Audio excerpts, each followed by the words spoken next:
Assalamualaikum warahmatullahi wabarakatuh. Di pertemuan kali ini, Ibu akan membahas tentang jenis-jenis kebencanaan. Namun, sebelum memulai pembelajaran, mari kita membaca basmalah terlebih dahulu. Bismillahirrahmanirrahim. Nah, untuk tujuan pembelajarannya, Ibu harap kalian setelah mempelajari materi ini dapat mengidentifikasi jenis-jenis bencana alam seperti gempa bumi, tsunami, letusan gunung api, tanah longsor, dan banjir, kemudian dapat menganalisis penyebab terjadinya berbagai bencana alam, baik faktor alam maupun ulah manusia, serta mendeskripsikan dampak yang ditimbulkan akibat bencana alam terhadap lingkungan, manusia, sosial, dan ekonomi. Nah, untuk pembahasan yang pertama yaitu kita akan membahas tentang gempa bumi. Apa sih gempa bumi itu? Nah, jadi gempa bumi ini merupakan guncangan pada permukaan bumi yang terjadi karena adanya pelepasan energi dari dalam bumi secara tiba-tiba. Biasanya ini terjadi karena adanya pergerakan lempeng tektonik gitu. Nah, gempa bumi ini terbagi menjadi 3 jenis. Yang pertama yaitu ada gempa bumi tektonik yang disebabkan oleh pergerakan lempeng. Yang kedua yaitu ada gempa bumi vulkanik yang disebabkan oleh erupsi gunung api atau aktivitas gunung api. Yang ketiga yaitu ada gempa bumi reruntuhan yang diakibatkan oleh tanah longsor ataupun reruntuhan gua. Kemudian bencana alam gempa bumi ini diakibatkan oleh patahan atau aktivitas lempeng. Nah, untuk pusat gempa bumi ini biasanya tersebar pada perbatasan lempeng, baik yang konvergen, divergen, ataupun yang transform. Seperti yang kita ketahui ya, di Indonesia ini gempa bumi sering terjadi gitu, karena letaknya berada di pertemuan 3 lempeng besar dunia, yaitu lempeng Indo-Australia, lempeng Eurasia, dan lempeng Pasifik. Nah, zona pertemuan ini sangat aktif dan menyebabkan banyak sekali patahan di kerak bumi. Akibatnya, wilayah-wilayah seperti di Sumatera, kemudian Jawa, Nusa Tenggara, kemudian di Sulawesi bagian utara dan Papua bagian utara ini menjadi daerah yang rawan terjadinya gempa. Oleh karena itu, kita sebagai masyarakat untuk selalu waspada gitu dan mengetahui langkah-langkah dalam keselamatan ketika terjadinya gempa bumi. Kemudian, dampak yang diakibatkan oleh gempa bumi itu antara lain ada jaringan transportasi dan komunikasi itu menjadi terganggu dan sarana prasarana atau fasilitas umum menjadi rusak, kemudian terjadinya patahan, dan juga berpotensi terjadinya tsunami ketika gempa bumi itu berasal dari dasar laut yang dangkal. Baik, untuk pembahasan yang kedua yaitu mengenai tsunami. Tsunami adalah gelombang laut yang besar yang muncul setelah terjadinya gempa. Nah, terutama gempa yang berada di dasar laut gitu. Nah, guncangan yang kuat ini dapat mengakibatkan pergerakan di dasar laut dan mendorong air laut ke daratan dengan kecepatan yang tinggi. Ini juga yang menyebabkan terjadinya banjir yang besar, kemudian kerusakan di wilayah pesisir pantai. Nah, seperti yang kita ketahui ya, bahwa Indonesia ini merupakan negara kepulauan sehingga memiliki begitu banyak pulau-pulau pastinya ya. Nah, oleh karena itu, sebagian besar di wilayah Indonesia ini pastinya berdekatan dengan laut. Selain itu juga Indonesia terletak di 3 lempeng besar dunia gitu, yaitu seperti yang disebutkan tadi ada lempeng Eurasia, Indo-Australia, dan Pasifik. Nah, kondisi ini juga yang membuat Indonesia ini tidak hanya rawan gempa bumi, tetapi juga memiliki potensi terjadinya bencana tsunami.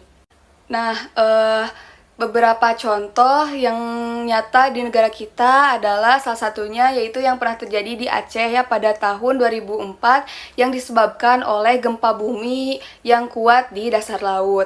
Nah, bencana ini menimbulkan korban jiwa dengan jumlah yang besar dan menghancurkan banyak sekali pemukiman. Kemudian beberapa tahun kemudian juga tsunami terjadi lagi di Palu pada tahun 2018. Nah, setelah terjadi gempa bumi ini, kedua peristiwa ini menjadikan pengingat gitu bagi kita bahwa bencana tsunami ini bisa terjadi kapan saja, terutama di wilayah yang dekat dengan laut dan rawan gempa. Kemudian tsunami dapat menimbulkan dampak kerugian seperti merusak apa saja yang dilalui seperti sarana prasarana, tumbuhan, bahkan korban jiwa. Baik, di sini Ibu akan menayangkan video tentang tsunami. All across northern Japan, they felt it. A violent magnitude 9.0 earthquake on March 11, 2011. It was centered about 80 miles offshore, and tsunami warnings went up immediately. In coastal cities, people knew what to do next: run to higher ground. It's from these vantage points on hills and in tall buildings that incredible footage was captured. In Kesanuma, people retreated to a high-rise rooftop and could only watch in horror as tsunami waves inundated their city, knocking buildings into rubble and mixing into a kind of tsunami soup filled with vehicles, building parts, and contents. Seawater cascaded over sea walls and into cities. This video shows the water rushing over an 18-foot seawall into Kamaishi City. The seawall here was the world's deepest and largest, but not enough for the magnitude of the March 11 disaster. It was the largest quake ever known in Japan, and one of the 5 largest recorded in the world.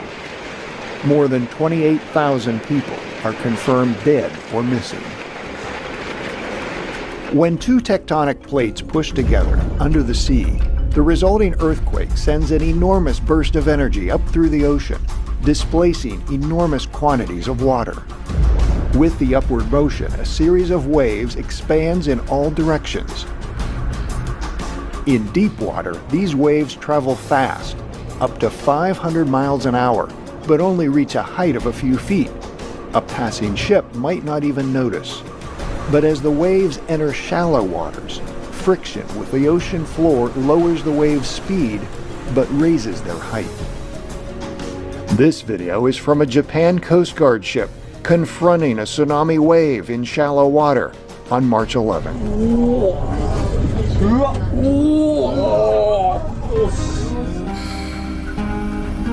And a rare view from the air, video of a tsunami wave approaching the shoreline. In Japan, some tsunami waves reached as far as 3 miles inland. Japan may be the most seismologically studied country in the world, and with more than 1,200 high-precision GPS stations, a geophysicist at the University of Alaska used the data to create a visualization of the March 11 quake. The waves of displacement that you see were moving as fast as 5 miles per second.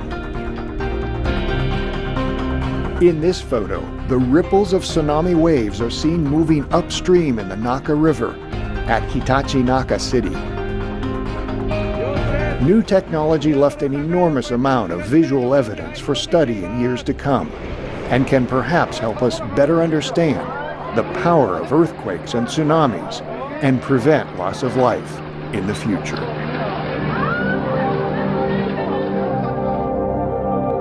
Nah, untuk pembahasan yang ketiga yaitu mengenai erupsi gunung api. Jadi, erupsi gunung api ini merupakan peristiwa keluarnya magma di dalam bumi ke permukaan gitu.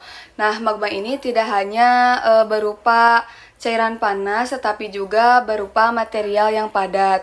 Nah, di saat gunung meletus, atau gunung itu mengalami erupsi, berbagai material bisa ikut keluar seperti lahar, kemudian bom vulkanik, kemudian awan panas, dan abu vulkanik.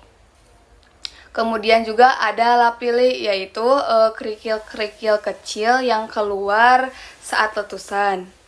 Nah, sebelum terjadinya erupsi itu biasanya ada beberapa tanda-tanda dari alam, biasanya yang bisa dirasakan ataupun diamati gitu. Misalnya munculnya gempa kecil yang secara berulang, kemudian suhu di sekitar gunung meningkat, kemudian tumbuhan di lereng layu, serta binatang liar yang berada di pegunungan itu turun ke bawah, kemudian sering terdengarnya suara gemuruh dari arah gunung. Nah, ini juga bisa menjadi tanda-tanda peringatan awal bagi masyarakat sekitar untuk tetap waspada. Nah, Indonesia sendiri dikenal sebagai negara dengan banyaknya gunung api aktif gitu. Hal ini karena Indonesia ini terletak di zona pertemuan lempeng tektonik, tepatnya di zona subduksi, yaitu tempat di mana satu lempeng bumi masuk ke bawah lempeng lainnya, seperti ini nih, seperti gini ya. Nah, daerah-daerah ini tuh berada daerah-daerah yang berada di zona ini tuh yaitu di Sumatera, kemudian Jawa, kemudian Nusa Tenggara, Maluku, dan Sulawesi yang merupakan wilayah dengan banyaknya gunung api. Karena itu, letusan gunung api ini menjadi salah satu bencana alam yang cukup sering terjadi di Indonesia. Nah, untuk kerugian yang timbul dari terjadinya erupsi gunung api itu bisa dari tercemarnya udara gitu, udara dari abu vulkanik, kemudian lumpuhnya kegiatan atau aktivitas manusia, dan rusaknya ekosistem serta hancurnya berbagai bangunan. Nah, untuk materi yang keempat yaitu mengenai tanah longsor. Tanah longsor sering terjadi di negara kita seolah-olah sudah menjadi kejadian yang biasa gitu. Nah, longsor bisa terjadi sangat cepat tanpa tanda-tanda yang jelas, kapan saja dan di mana saja itu. Terutama saat musim hujan, ada banyak hal yang bisa menyebabkan tanah longsor. Salah satunya yaitu lereng yang curam atau miring. Karena tanah di daerah seperti ini mudah jatuh atau meluncur ke bawah. Selain itu juga curah hujan yang tinggi juga menjadi penyebab utama. Saat hujan deras, air meresap ke dalam tanah dan membuat tanah menjadi berat dan mudah bergeser. Faktor lain juga memperparah adalah tanah yang sudah terkikis akibat erosi, kemudian getaran seperti dari gempa bumi, dan berkurangnya tanaman di lereng bukit ataupun gunung. Nah, tanaman terutama pohon-pohon besar gitu sebenarnya membantu untuk menahan tanah agar tetap kuat. Tapi jika terlalu banyak pohon yang ditebang, tanah juga menjadi mudah longsor gitu. Akhirnya yang terakhir kemudian dari jenis tanah pun mempengaruhi gitu. Jika tanahnya tidak padat, kemudian hanya lapisan tipis, maka lebih mudah bergeser saat terkena hujan ataupun getaran. Jadi, tanah longsor ini terjadi karena gabungan dari berbagai kondisi yang saling berkaitan gitu. Oleh karena itu, penting bagi kita untuk menjaga lingkungan, terutama di daerah yang rawan longsor, agar bencana ini bisa dicegah. Baik, untuk materi yang kelima yaitu mengenai bencana banjir. Nah, banjir ini merupakan peristiwa saat suatu wilayah yang biasanya kering tiba-tiba terendam air dalam waktu tertentu gitu. Air yang menggenang ini biasanya berasal dari hujan ataupun dari sungai, danau, atau dari saluran air yang meluap. Nah, salah satu penyebab utama banjir itu adalah curah hujan yang sangat lebat gitu dan berlangsung cukup lama. Ketika hujan turun terus-menerus, kemudian air akan menumpuk dan akhirnya membuat sungai, danau, ataupun drainase atau saluran air itu tidak mampu menampungnya gitu. Akibatnya air meluap ke permukaan sehingga ya menghampiri pemukiman, jalan, dan lahan pertanian. Nah, namun tidak hanya faktor alam yang menyebabkan banjir, tetapi perilaku dari manusia juga menjadi penyebab utama. Misalnya, penebangan hutan secara liar, mengurangi kemampuan tanah untuk menyerap air gitu. Selain itu juga banyak orang yang tinggal di pinggir sungai, padahal hal itu tuh merupakan daerah yang rawan banjir. Kemudian alih fungsi lahan seperti mengubah lahan hijau menjadi perumahan atau bangunan, juga mengurangi area resapan air gitu. Ditambah lagi kebiasaan membuang sampah sembarangan ke sungai ataupun ke selokan juga bisa menjadi penyumbatan aliran air sehingga air meluap dan menyebabkan banjir. Seperti itu. Kemudian kurangnya daerah resapan seperti taman, lahan kosong, dan pepohonan juga memperparah banjir karena air hujan tidak bisa langsung masuk ke tanah gitu. Oleh karena itu, banjir bukan hanya akibat dari hujan deras, tetapi juga dari kurangnya kesadaran kita dalam menjaga lingkungan. Jika kita bisa menjaga alam dan memperbaiki kebiasaan buruk, maka resiko banjirnya juga bisa berkurang. Nah, kemudian kerugian yang didapatkan karena bencana banjir ini yaitu kerusakan jalan raya, kemudian bangunan, jembatan, sistem selokan, dan sarana prasarana lainnya. Kemudian juga terjadi masalah kesehatan gitu akibat air yang kotor yang membawa wabah penyakit dan kesulitan dalam ketersediaan air bersih. Juga dalam bidang pertanian pun mendapatkan kerugian karena lahan pertaniannya tuh terendam, kemudian kerusakan sistem tertentu dan kelangkaan barang, dan sehingga mendorong beberapa barang tuh mengalami kenaikan harga. Baik, untuk kesimpulannya, bencana alam merupakan peristiwa yang disebabkan oleh kekuatan alam seperti gempa bumi, tsunami, letusan gunung api, tanah longsor, dan banjir. Indonesia menjadi wilayah yang sangat rawan bencana karena letaknya berada di pertemuan 3 lempeng besar dunia serta memiliki kondisi geografis yang kompleks. Setiap jenis bencana memiliki penyebab, dampak, dan cara penanganan yang berbeda. Namun semuanya dapat menimbulkan kerugian besar, baik manusia maupun lingkungan. Oleh karena itu, penting bagi masyarakat untuk memiliki kesadaran, pengetahuan, dan kesiapsiagaan dalam menghadapi bencana.